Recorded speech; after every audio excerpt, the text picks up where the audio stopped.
નમસ્કાર, જય હિન્દ, જય ભારત. મિત્રો, આજના વિડીયોમાં આપણે પાલક માતા પિતા યોજના વિશે ચર્ચા કરવાના છે.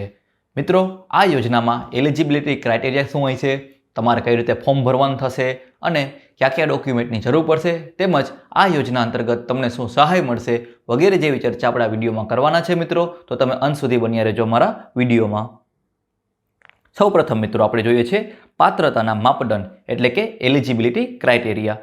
મિત્રો, ગુજરાતમાં વસતા 0 થી 18 વર્ષની ઉંમરના તમામ અનાથ બાળકો કે જેના માતા પિતા હયાત નથી અથવા તો પિતાનું અવસાન થવાથી માતાએ પુનઃ લગ્ન કર્યા હોય તેવા નિરાધાર અનાથ બાળકોની સાર સંભાળ લેતા હોય તેવા નજીકના સગાને આ યોજનાનો લાભ મળવા પાત્ર રહેલો છે. મિત્રો, હવે મિત્રો આપણે જોઈએ છે સહાયનું ધોરણ.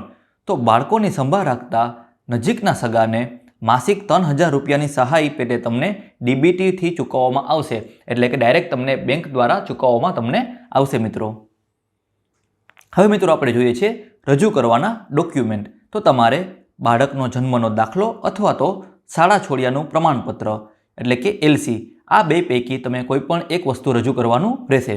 આ ઉપરાંત તમારે બાળકના માતા પિતાના મરણના દાખલાની પ્રમાણિત નકલ બીળવાનું રહેશે.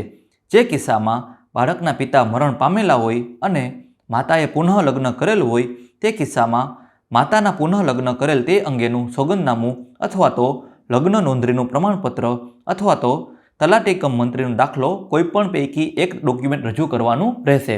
આ ઉપરાંત તમારે પુનઃ લગ્ન કરેલા હોય તો તેનો પુરાવો તમારે રજૂ કરવાનો રહેશે. મિત્રો, આવકના દાખલાની નકલ ગ્રામીણ વિસ્તાર માટે 27,000થી વધુ અને શહેરી વિસ્તાર માટે 36,000થી વધુ આવક હોવી જરૂરી છે. મિત્રો, બાળક અને પાલક માતા પિતાના સંયુક્ત બેંક ખાતાની પ્રમાણિત નકલ, બાળકના આધાર કાર્ડની નકલ, પાલક માતા પિતાના રેશન કાર્ડની પ્રમાણિત નકલ, બાળક હાલમાં જે ધોરણમાં અભ્યાસ કરતો હોય તેનું પ્રમાણપત્રની નકલ, પાલક પિતા અથવા તો માતાના આધાર કાર્ડની નકલ પૈકી કોઈ પણ એક ડોક્યુમેન્ટ તમારે રજૂ કરવાનું રહેશે. મિત્રો, હવે મિત્રો આપણે જોઈએ છે તમારે ફોર્મ કઈ રીતે ભરવું. તો મિત્રો, આ ફોર્મ તમને સામાજિક ન્યાય અને અધિકારિતા વિભાગ, ગુજરાત સરકાર, સમાજ સુરક્ષા વિભાગ, પાલક માતા પિતા યોજનાનું ફોર્મ તમને ત્યાંથી મળશે. મિત્રો, તો સૌપ્રથમ તમારે વ્યક્તિગત માહિતી તમારે દેવાની રહેશે, જેમાં તમારું અરજદારનું પૂરું નામ, અરજદારના પિતા અથવા પતિનું નામ, અરજદારની જાતિ, પેટા જાતિ, જન્મ તારીખ, લિંગ, ઈમેલ આઈડી, હાલનું સરનામું અને કાયમી સરનામું.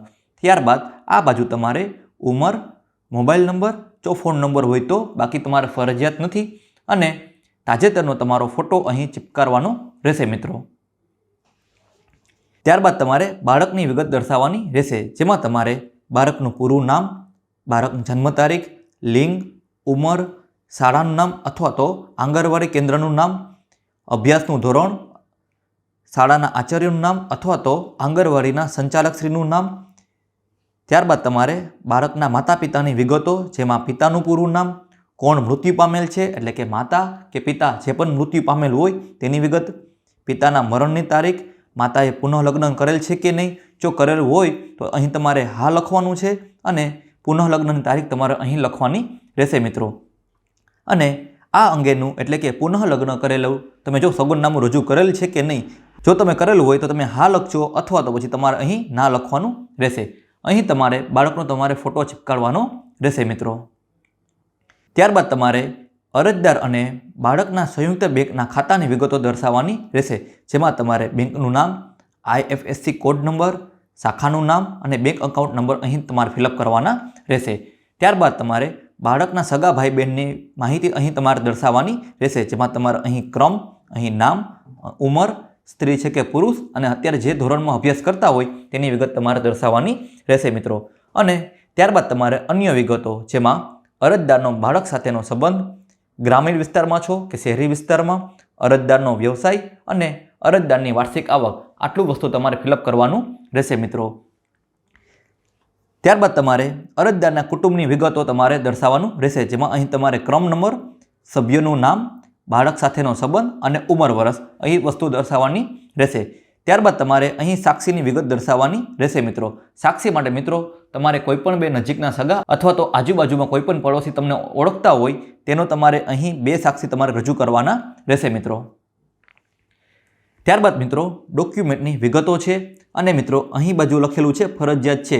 જે વસ્તુમાં મિત્રો ફરજિયાત છે તે તમારે ફરજિયાત રજૂ કરવા પડશે. તો અહીં જેટલા પણ ડોક્યુમેન્ટ છે મિત્રો તે તમારે ફરજિયાત રજૂ કરવા પડશે. જેમાં બાળકનો જન્મ તારીખ દાખલો અથવા તો શાળા છોડ્યાનું પ્રમાણપત્ર, બાળકના માતાના મરણનો દાખલો અથવા તો જે કિસ્સામાં બાળકના પિતા મરણ પામેલા હોય અને માતાએ પુનઃલગ્ન કરેલું હોય તે કિસ્સામાં માતાના પુનઃલગ્ન કરેલ તે અંગેનું સોગંદનામું અહીં તમારે દર્શાવવાનું રહેશે. પુનઃલગ્ન કરેલાનો પુરાવો, તમારે આવકના દાખલાની નકલ, જેમાં ગ્રામ્ય વિસ્તાર માટે 27,000થી વધુ અને શહેરી વિસ્તારમાં 36,000થી વધુ આવક હોવી જરૂરી છે.